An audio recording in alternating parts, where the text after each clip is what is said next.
शुरुआत में हम एक आदमी को देखते हैं जिसने अपने 6 साल के बेटे मार्क को अचानक नींद से जगाया और कहा कि इस घर में खतरा है और उन्हें जल्द से जल्द यहाँ से भाग निकलना होगा। फिर उसने अपने बेटे थॉमस को बाहर भेजा और उसी वक्त मार्क ने देखा कि एक शेल्फ पर रखा मेंढक का पुतला अचानक जिंदा हो गया। इसके बाद वो आदमी अपने दोनों बेटों को लेकर गाड़ी में निकल रहा था तो अचानक उसकी पत्नी पेट्रा उनके सामने आ गई और बच्चों को न ले जाने की मिन्नतें करने लगी। उसने अपने पति को समझाया कि उसका पीछा कोई नहीं कर रहा, मगर उसने पेट्रा की एक न सुनी और सीधा शमशान घाट की ओर निकल पड़ा। पर अचानक जैसे ही उसने अपना सर पीछे घुमाया तो उसके सर में आग लग गई और वो अपने बच्चों के सामने झुलस कर मारा गया। अब इस घटना को पूरे 10 साल बीत गए थे। मार्क स्कूल जाता था और उसके भाई थॉमस ने एक साउंड स्टोर खोल लिया था। स्कूल में ना तो मार्क के टीचर्स और ना ही उसके साथी उसे पसंद करते थे, क्योंकि पहले उसके भाई को गुंडागर्दी के चलते स्कूल से निकाल दिया गया और उसकी भी कुछ ऐसी ही हरकतें थी। खाली समय में मार्क अपने भाई थॉमस की दुकान पर मदद भी किया करता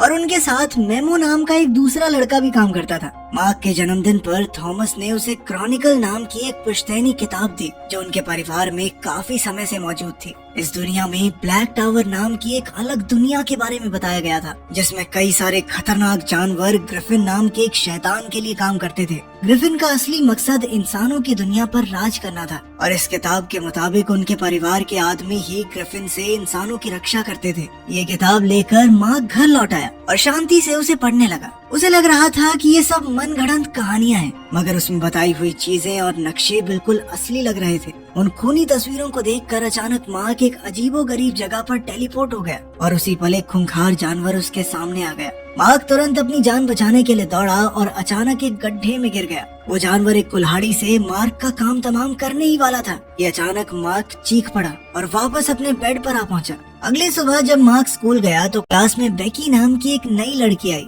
मगर बाकी बच्चों ने पहले ही बेकी को मार्क और उसके भाई के बारे में उल्टी सीधी पट्टी बढ़ा दी थी। उन्होंने बताया कि थॉमस ने एक टीचर को थप्पड़ मार दिया था, जिस वजह से उसे स्कूल से निकाल दिया गया और मार्क तो पता नहीं कब से अपने दिमाग का इलाज ही करवा रहा है, क्योंकि वो बचपन की उस डरावनी रात को भुला नहीं पा रहा। लेकिन बेकी को इस सब से कोई फर्क नहीं पड़ा और वो धीरे धीरे मार्क के साथ घुलने मिलने लगी। फिर शाम को जब मार्क घर लौटा तो उसकी माँ पेट्रा ने उससे थेरेपी सेशंस के बारे में बात करनी शुरू कर दी। उसकी माँ उसे वहाँ इसलिए भेजती थी क्योंकि वो नहीं चाहती थी कि वो भी अपने पिता की तरह बन जाए, लेकिन थॉमस को ये सब बिल्कुल पसंद नहीं था। इसीलिए वो मार्क को घर से बाहर ले आया और उसे अपने साथ शमशान घाट ले जाने लगा, क्योंकि उसने ठान लिया था कि वो ब्लैक टावर की सच्चाई सबके सामने लाकर रहेगा। वो दोनों मिलकर चर्च के ऊपरी हिस्से में घुस गए जहाँ उनके पूर्वजों ने अपनी रहने की जगह बनाई थी। फिर थॉमस ने उसे वहाँ रखी चीजें दिखाई जो उसके पिता की थी। उनमें एक खाली डब्बा भी था जिसके अंदर शायद कोई लॉकेट जैसी चीज रखी जाती थी। तभी अचानक मार्क की उंगली किसी नुकीली चीज से कट गई और खून बहने लगा और उसी पल जमीन में से एक ढक्कन अपने आप खुल गया।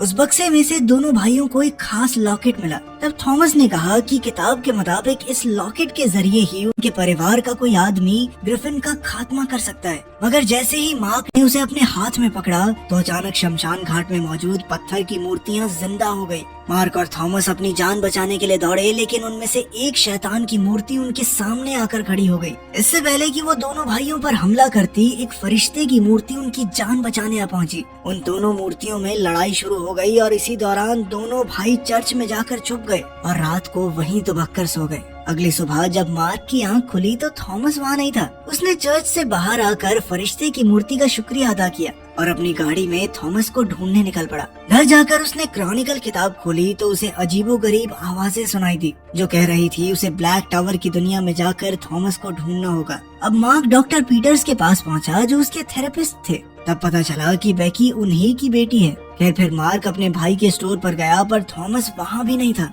फिर उसने क्रॉनिकल नाम की वो खास किताब खोली जिसमें उसे ब्लैक टावर की दुनिया में जाने के लिए एक पोर्टल की जानकारी मिली। ये पोर्टल उसी चर्च में मौजूद था, लेकिन तभी अचानक वो एक अजीब से कीड़े से डर गया और एक ही पल में किसी घने अंधेरे जंगल में पहुंच गया। उधर मेमो जब स्टोर पहुंचा तो वहाँ मार्क और थॉमस दोनों को ही न देखकर उसने पेट्रा को फोन कर दिया। पेट्रा ने घबराकर तुरंत पुलिस में रिपोर्ट लिख दी कि उसके बच्चे लापता हैं। वहीं दूसरी ओर उस जंगल में मार्क को थॉमस मिल गया और थॉमस बेहद खुश था क्योंकि आखिरकार मार्क भी ब्लैक टावर की दुनिया में आ गया था। लेकिन जब मार्क ने बताया कि वो बिना किसी पोर्टल के यहाँ तक पहुँच गया है तो थॉमस को समझ आया कि मार्क के पास असली दुनिया से ब्लैक टावर की दुनिया में टेलीपोर्ट होने की ताकत है। खैर फिर अगली सुबह थॉमस ने मार्क को नींद से जगाया क्योंकि अचानक कुछ भयानक दरिंदे उन पर हमला करने आ गए थे। दोनों भाई तुरंत अपनी जान बचाने के लिए दौड़े मगर थॉमस नीचे गिर गया और दरिंदों ने उसे कैद कर लिया। वहीं मार्क उसी वक्त टेलीपोर्ट होकर स्टोर में आ पहुंचा, जिसे देखकर बेकी और मीमो बुरी तरह डर गए। उन्होंने मार्क को सब कुछ सच बताने को कहा।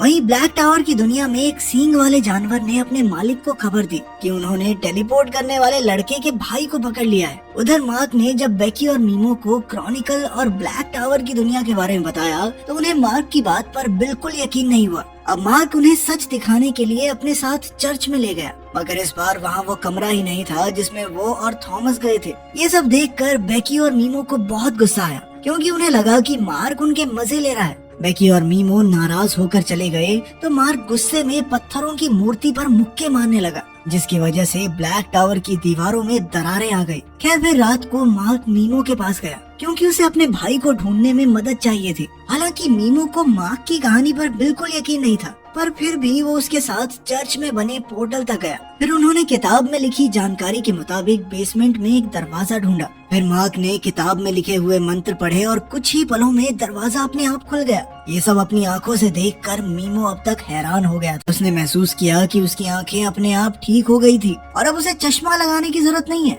मीमो खुशी से झूम उठा और तभी दरवाजा अपने आप बंद हो गया। अब मीमो ने मार्क से पूछा कि वो इस दुनिया से वापस कैसे जाता है, तो मार्क ने अपनी आंखें बंद करके इस बारे में सोचा और अचानक वो गायब हो गया। जब मार्क की आंख खुली तो वो घर पर पहुंच गया था और अब वो घबरा गया क्योंकि वो मीमो को उस दुनिया में अकेला छोड़ आया था। मार्क ने दोबारा से उस दुनिया में टेलीपोर्ट होने की कोशिश की मगर कोई फायदा नहीं हुआ। तभी पेट्रा वहाँ आ गई और उसने क्रॉनिकल किताब देखी तो उसे लगा कि उसका बेटा भी बिल्कुल उसके पति जैसा बन रहा है। इसीलिए उसने गुस्से में मार्क को कमरे में बंद कर दिया। इससे मार्क को इतना गुस्सा आया कि वो जोर जोर से दरवाजा पीटने लगा, जिससे ब्लैक टावर की दीवारें बुरी तरह हिलने लगी। इधर पेट्रा ने डॉक्टर पीटर्स को फोन करके मार्क के बारे में बताया तो डॉक्टर ने उसे जल्दी से जल्दी मार्क को रिहा करने को कहा। अब मार्क तुरंत चर्च की ओर भागा और उसे लकड़ी के पत्ते पर एक मैसेज मिला कि मीमो आसपास ही है। अब मार्क तुरंत स्टोर में पहुंचा और जरूरत की चीजें इकट्ठा करके बेकी से मिलने गया। उसने बेकी को बताया कि मीमो ब्लैक टावर की दुनिया में अकेला रह गया है। उसने कहा कि वो मीमो और थॉमस को बचाने जा रहा है। फिर उसने बेकी को क्रॉनिकल किताब दी और कहा कि अगर वो वापस ना लौटी तो ये किताब मेरी माँ को दे देना।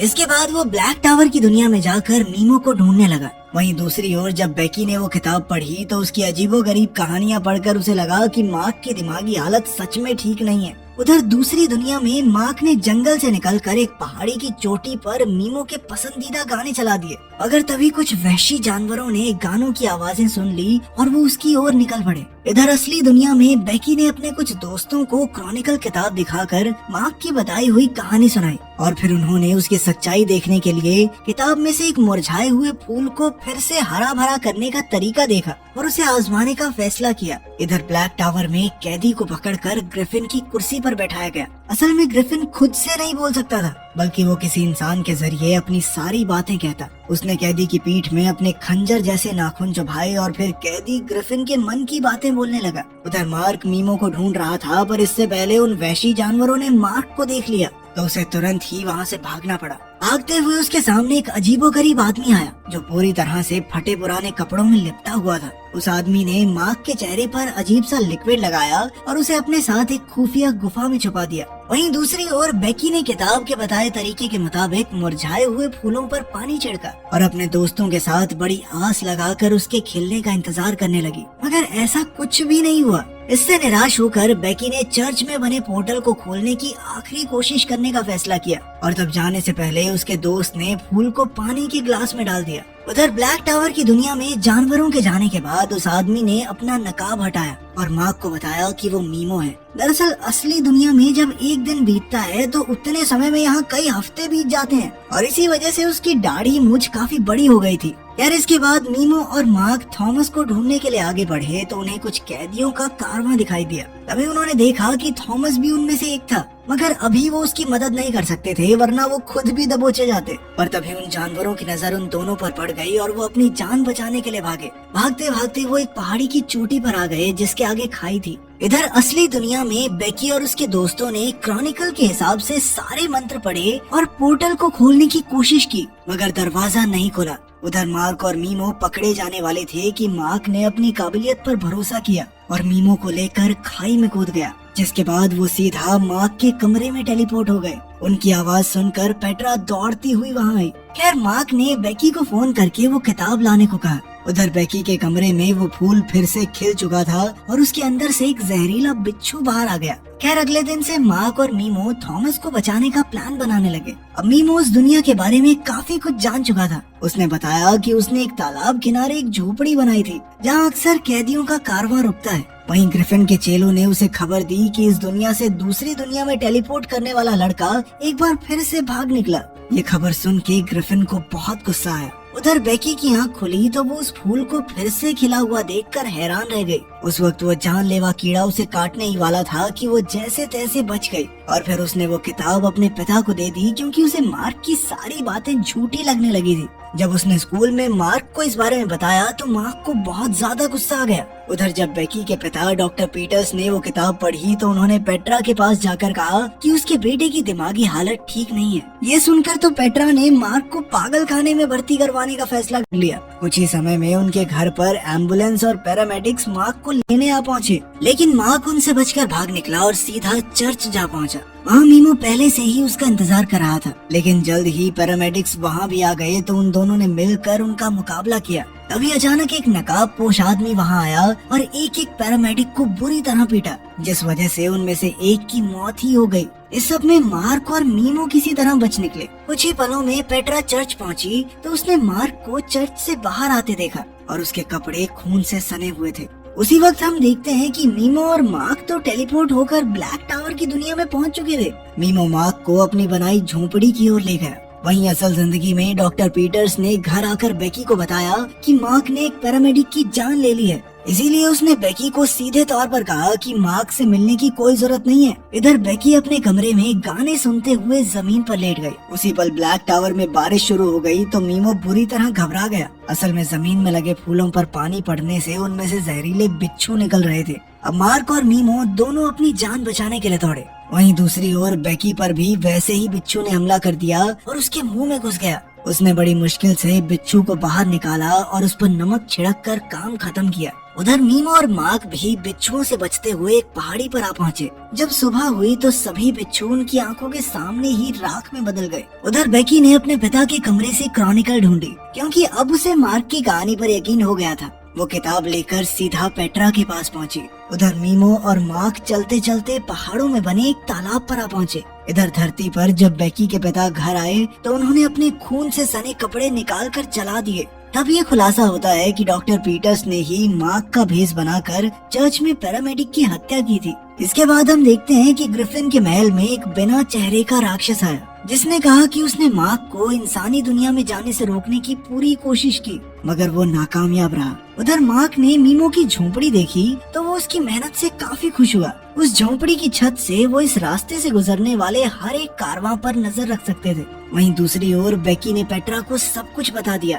वहाँ एक डिटेक्टिव भी मौजूद था और उसे भी लगा कि इस वक्त शहर में बहुत अजीबोगरीब घटनाएं हो रही हैं। बेकी ने उन दोनों को मार्क के पूर्वजों की पूरी कहानी सुनाई, पर तभी उसे एहसास हुआ कि वो अपना बैग अपने ही दोस्त की गाड़ी में भूल गई थी और उसके बैग के अंदर ही वो किताब थी। वहीं ब्लैक टावर की दुनिया में मार्क और मीमो रात को आग जलाकर आगे के प्लान के बारे में सोच रहे थे। मार्क ने कहा कि वो उन माइंस में जा सकता है जहां सभी कैदियों से मजदूरी करवाई जाती है। वहां वो थॉमस को ढूंढकर टेलीपोर्ट होकर घर चला जाएगा। इसके बाद मीमो इस दुनिया में मौजूद पोर्टल के दरवाजे तक जाएगा और मार्क धरती पर मौजूद पोर्टल खोलेगा जिससे वो भी बाहर आ जाए। लेकिन सबसे पहले उसे अपनी मर्जी से टेलीपोर्ट होने की प्रैक्टिस करनी पड़ेगी। उसी वक्त हम देखते हैं कि ब्लैक टावर से एक आदमी संदेश लेकर डॉक्टर पीटर्स के घर पहुंचा और उसे मार्क के ब्लैक टावर में होने की खबर थी। उस आदमी के जाने के बाद डॉक्टर पीटर्स जब बेकी के कमरे में गया तो बेकी वहाँ थी ही नहीं। तब उसने कमरे की धूल इकट्ठा की और उसे चख कर बेकी के पूरे दिन के बारे में जान लिया। उसे पता चला कि इस वक्त बेकी एक पार्टी में है जहाँ वो अपना बैग लेने गई थी। उधर ब्लैक टावर की दुनिया में मार्क बार बार कोशिश करने पर भी टेलीपोर्ट नहीं हो पा रहा था। तो मीमो ने कहा कि उसे अपने अंदर का डर मिटाकर कुछ खुशी के पल याद करने होंगे, शायद तब उसकी शक्तियाँ उसकी मर्जी से काम करने लगे। तब मार्क ने आंखें बंद करके बेकी को किस करने के बारे में सोचा और उसी पल वो वापस धरती पर टेलीपोर्ट हो गया। अब वो तुरंत मीमो के पास वापस भी आ गया, पर मीमो ने उसे बताया कि वो 2 दिन के लिए चला गया था। खैर अब मार्क को याद आया कि टेलीपोर्ट करने के लिए पूरे दिल से यकीन करके उस जगह के बारे में सोचना पड़ता है। उधर हम देखते हैं कि बेकी को अपने दोस्त के घर की किचन में अपना बैग मिला जो पूरी तरह गीला था। उसने तुरंत क्रॉनिकल किताब बाहर निकाली तो साथ में उसे खिला हुआ फूल भी मिला। वो समझ गई कि इसमें से निकला हुआ बिच्छू जरूर यहाँ पर मौजूद लोगों पर हमला करने वाला है। अब उसने नमक का डिब्बा उठाया और बिच्छू को रोकने निकल पड़ी। इधर दूसरी दुनिया में मार्क को किसी के पैरों की आहट सुनाई दी और उसने उठकर देखा कि ये उसके पिता थे।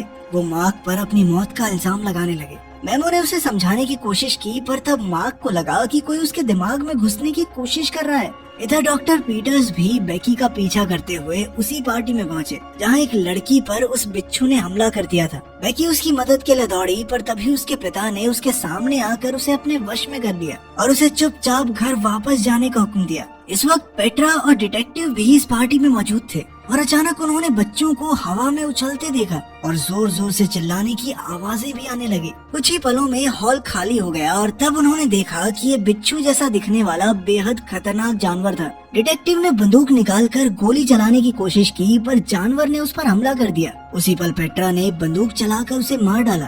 तभी डॉक्टर पीटर्स अंदर आया और वो बिच्छू एक भालू में बदल गया। उधर ब्लैक टावर की दुनिया में मार्क की आंख एक बार फिर से मछलियों के कराने से खुल गई और वो गुस्से में मीमो से बहसने लगा। तब मीमो ने कहा कि उसके पिता की मौत का जिम्मेदार मार्क खुद है। तब मार्क गुस्से से आग बबूला हो गया और वो मीमो को बेरहमी से पीटने लगा। इस वजह से ब्लैक टावर की दीवारें एक बार फिर से थरथराने लगी और फिर ग्रिफिन ने मार्क को पकड़ने के लिए शिकारी भेज दिए। उधर मीमो लकड़ी इकट्ठा करके झोंपड़ी के पास वापस लौटा तो उसने देखा कि मार्क एक और मीमो को पीट रहा था। जैसे ही मीमो ने उस दूसरे मीमो को छुआ तो अचानक वो गायब हो गया, लेकिन रेत में उसके पैरों के निशान बता रहे थे कि वो किस तरफ भाग रहा है। मीमो ने उसी दिशा में पीछे से एक लकड़ी फेंकी जो सीधा उस बहरूपिये को जा लगी और वो अपने असली रूप में आ गया। फिर उन दोनों ने मिलकर उसे एक जगह पर बांध दिया। जब मीमो और मार्क ने उसे आग लगाने की धमकी दी तो उस बहरूपिये ने बताया कि वो ग्रिफिन का एक जादूगर है और उसके पास लोगों को असलियत में वही दिखाने की ताकत है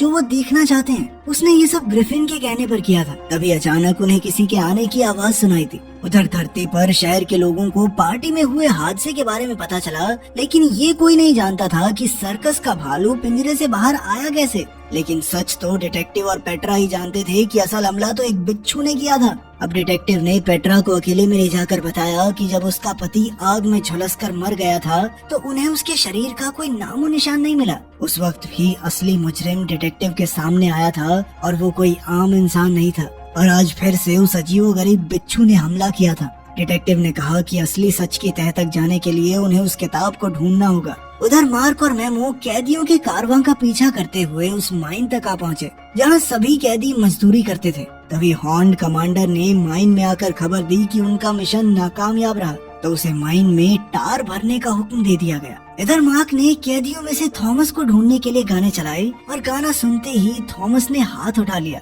लेकिन उसी वक्त सींग वाले सिपाही उसे उठाकर गहरी माइन में ले गए। अब मार्क ने मीमो से कहा कि उन्हें रात होने का इंतजार करना चाहिए। रात होने पर उन दोनों ने एक दूसरे को अलविदा कहा और जब मीमो गार्ड को डिस्ट्रैक्ट करने में लगा हुआ था तो मार्क टेलीपोर्ट हो गया। मार्क ने अपने भाई को ढूंढ निकाला, लेकिन तब उसे पता चला कि माइन में भरा हुआ टार उसकी टेलीपोर्टेशन को रोक रहा था। तब थॉमस ने उसे बताया कि ग्रिफिन का असली मकसद तो मार्क तक पहुंचना है और थॉमस को इसी काम के लिए इस्तेमाल किया गया था। दरअसल ग्रिफिन अब इंसानों की दुनिया तक पहुंचने के लिए मार्क की शक्तियों का इस्तेमाल करने वाला था। उसी वक्त मीमो पोर्टल की तरफ भागने लगा और सींग वाले सिपाहियों की फौज को अपने पीछे लगवा लिया। वहीं दूसरी ओर दोनों भाई आपस में लड़ने लगे कि ग्रिफिन का सामना कौन करेगा। तब मार्क अपनी शक्ति दिखाते हुए गुफा की दीवार में अपने पिता के उसी खास लॉकेट की ताकत से छेद कर देता है। दोनों भाई तो वहाँ से भाग निकले, लेकिन बेचारा मीमो गलत फंस गया। उन वहशी सिपाहियों का सामना करते हुए उसके हाथ की उंगलियां तक कट गई।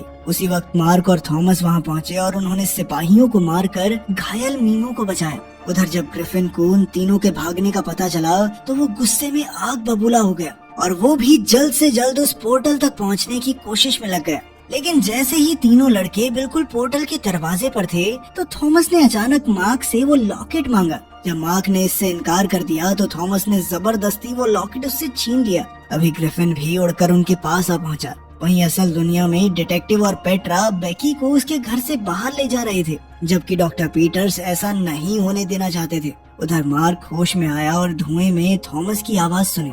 उसने जल्दी से वो जादुई लॉकेट उठाया जो थॉमस ने फेंक दिया था और वो तुरंत समझ गया कि उसका भाई ग्रिफिन के कब्जे में है। इसी दौरान पेट्रा, डिटेक्टिव और बेकी पोर्टल खोलने की कोशिश करते हैं। ग्रिफिन मार्क को लड़ाई के लिए उकसाते हुए उसके अंदर के गुस्से को भड़काने लगता है, लेकिन मार्क ने अचानक अपने पिता की सलाह को याद करते हुए अपने आप को शांत किया और ग्रिफिन से लड़ने से इनकार कर दिया। जैसे ही पेट्रा ने वो पोर्टल खोला तो बेकी तुरंत मीमो को अपने साथ बाहर ले आई। जैसे ही मार्क ने ग्रिफिन को उसे गुस्से से देखते हुए पाया तो वो अपने लॉकेट से हमला करके उसे जख्मी कर देता है। अचानक हुए दर्द की वजह से ग्रिफिन ने थॉमस को नीचे गिरा दिया। दोनों भाई उसे घसीटकर पोर्टल तक लाए और फिर उसके चेहरे पर ही दरवाजा बंद कर दिया। इसी के साथ कहानी खत्म होती है। अगला सीजन आएगा तो वो भी बना देंगे।